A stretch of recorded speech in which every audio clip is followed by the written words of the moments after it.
Rusia buka suara terkait keinginan dan ancaman Amerika Serikat yang ingin mengambil alih Greenland. Moskow mengakui ancaman Presiden Amerika Serikat Donald Trump terkait pencaplokan tersebut adalah hal yang luar biasa. Oleh sebab itu, Rusia terus memantau situasi tersebut.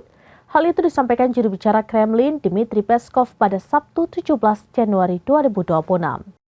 Rusia buka suara terkait keinginan dan ancaman Amerika Serikat yang ingin mengambil alih Greenland. Moskow mengakui ancaman Presiden Amerika Serikat Donald Trump terkait pencaplokan tersebut adalah hal yang luar biasa. Oleh sebab itu, Rusia terus memantau situasi tersebut. Hal itu disampaikan juru bicara Kremlin Dmitry Peskov pada Sabtu 17 Januari 2026. Peskov mengakui status hukum Greenland sebagai bagian dari Denmark yang mengatakan situasi yang sangat kontroversial. Ia mengatakan ancaman Trump merupakan sesuatu yang luar biasa dari sudut pandang hukum internasional. Terlebih, Trump mengatakan bahwa hukum internasional bukan sesuatu yang prioritas baginya. Oleh sebab itu, Peskov menegaskan posisi Rusia bersama seluruh dunia akan memantau untuk melihat langkah yang akan diambil Trump. Di satu sisi, Kementerian Luar Negeri Rusia mengatakan bahwa mereka akan terus memperkuat kemampuan pertahanan mereka di Arktik. Hal ini sebagai tanggapan terhadap ancaman yang terkait dengan situasi di sekitar Greenland.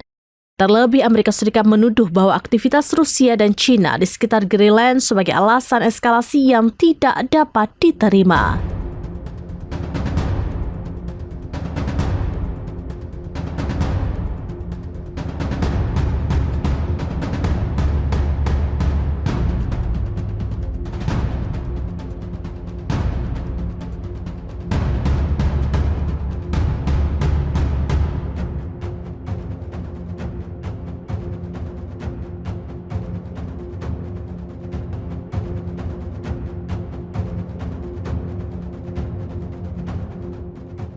Demikian informasi terkini Saudara Alun, saksikan terus beragam informasi lainnya. Coba like dan share seluruh akun serambinews.com.